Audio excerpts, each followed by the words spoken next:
भारत में मुगल आए तो हमने मुगलों के हिसाब से जीवन में परिवर्तन कर, भारत में अंग्रेज आए अंग्रेजों के हिसाब से परिवर्तन कर, यानी कि परिवर्तन ही संसार का नियम।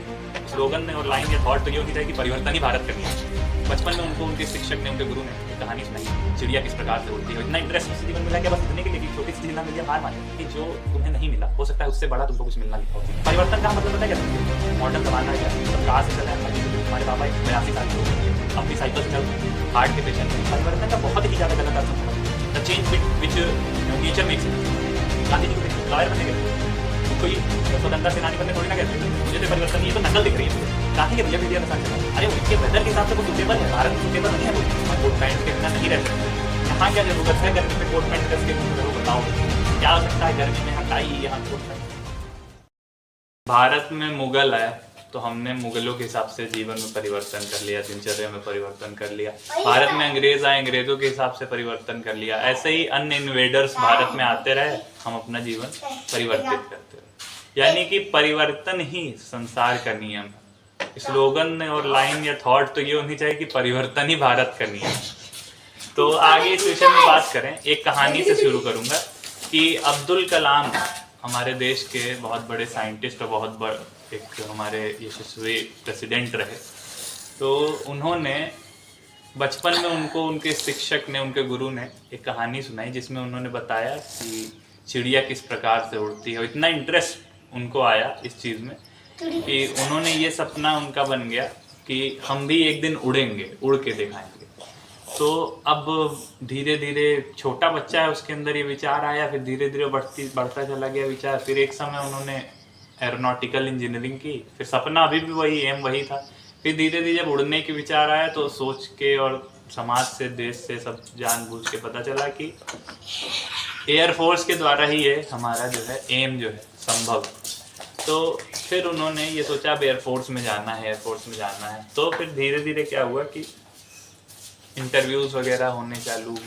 फिर 2 इंटरव्यू के उनके पास लेटर थे, एक हमारा जो एयरफोर्स और एक DRDO से।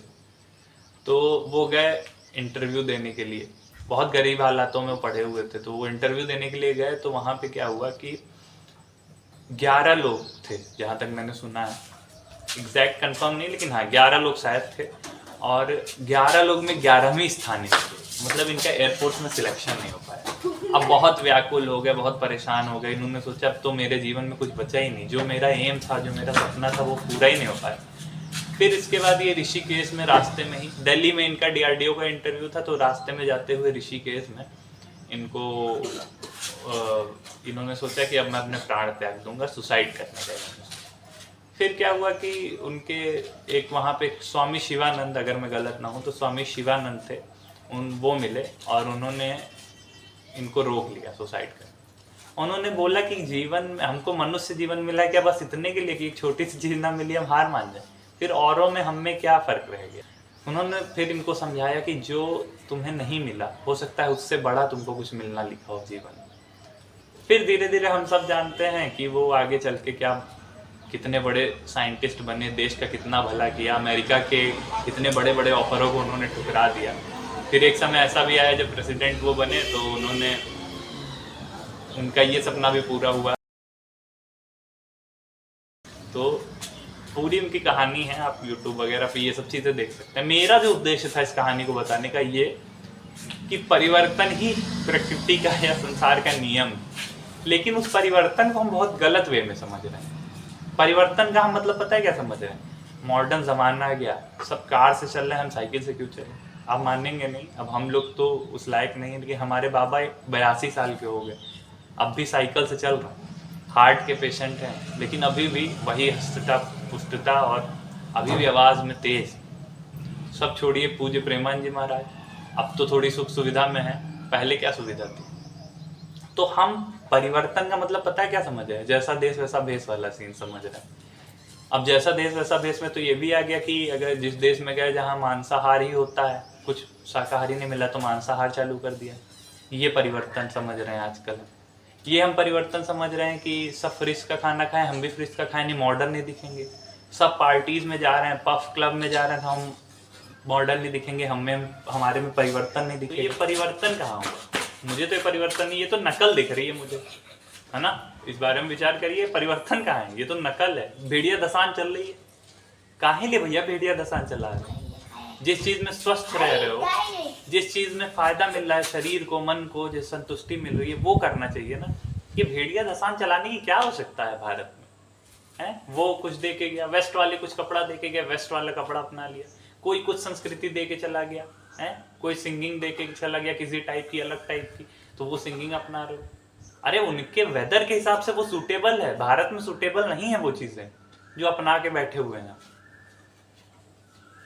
यहाँ कोट पैंट की क्या आवश्यकता है बताओ? यहाँ टाई की क्या आवश्यकता है जो अपना के बैठे हो? तो बोलोगे हमारा जो परिवर्तन ही संसार का नियम है, क्या आवश्यकता है बताओ? तो मतलब कुछ मोरल वैल्यूज भी है ना, कुछ अपना सेंस भी है, कॉमन सेंस भी है। बदलाव करने का हम भी प्रयास कर रहे हैं। हम कोई महान वो तो है नहीं, महानुभाव तो है नहीं एक दिन में त्याग करने का। क्या आवश्यकता है लेकिन टाई की क्या आवश्यकता है भाई? छोटी छोटी चीजें क्या आवश्यकता है यहाँ टाई यहाँ ऐसे कस के पहनने की, बताइए। तो ये तो कॉपी करना, नकल हो गई। मुझे नहीं लगता ये कोई परिवर्तन है। ये कोई वहां के लोग तो नहीं धोती कुर्ता पहनने जा रहे हैं। क्यों? क्योंकि कोई मतलब ही नहीं धोती कुर्ता। वहां ठंडा एरिया, वहां कोट पैंट के बिना नहीं रह सकते। यहाँ क्या जरूरत है गर्मी में कोट पैंट कस के घूम रहे हो? बताओ हमको। ठंड के महीने में पहनना चलो समझ, क्या आवश्यकता है गर्मी में यहाँ टाई, यहाँ कोट पैंट?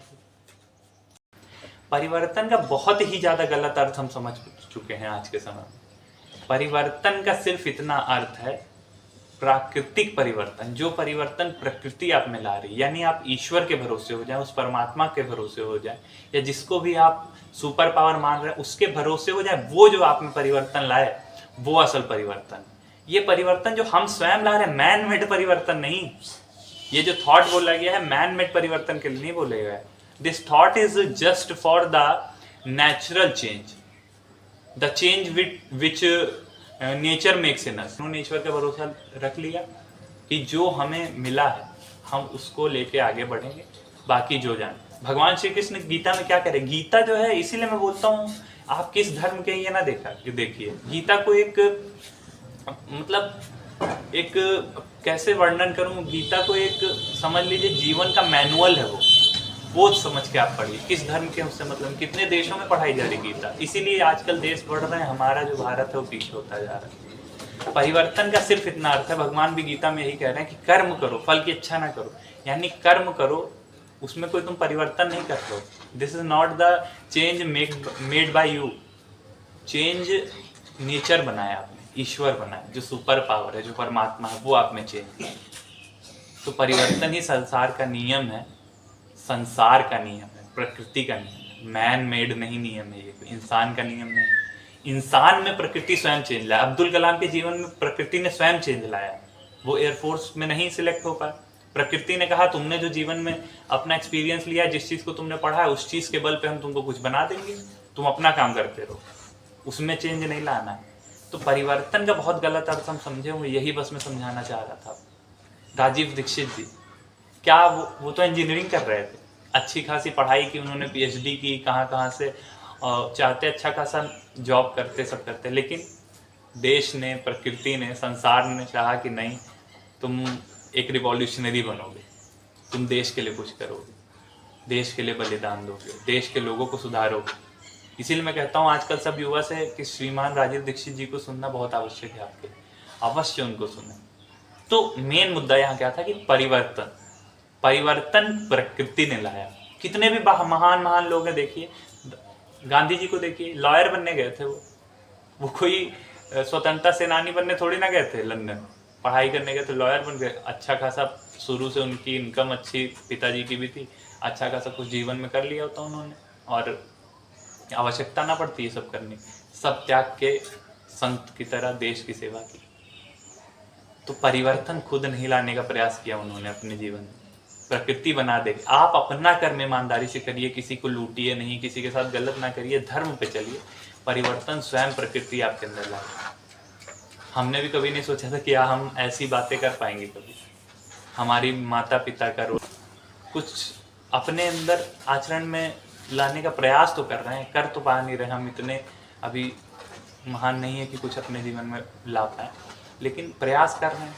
परिवर्तन तो वो करेगा ना, तो उसके ऊपर परिवर्तन कुछ होगा। परिवर्तन संसार का नियम है, लेकिन वो परिवर्तन संसार ही करे तो ठीक। कर्म करने के लिए हम फ्री हैं, we are independent to do the work, nothing else.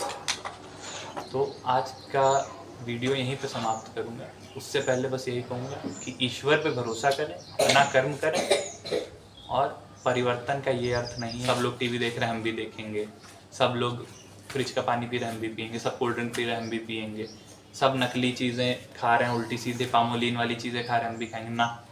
अगर आप नहीं खा रहे हैं तो आप तो प्रणाम योग्य हैं कि इस संसार में आप इतना बड़ा त्याग कर रहे हैं। उल्टी सीधी चीज़ें जो आजकल ये कुरकुरे और दुनिया भर की चीज़ें आ रही हैं, ये सब चीज़ का त्याग, ये परिवर्तन के अंतर्गत नहीं आता है, ये मैन मेड परिवर्तन है। फिर से आग्रह कर रहा हूँ, तो इन चीज़ों से बचें और परिवर्तन ही संसार का नियम है। राधे राधे।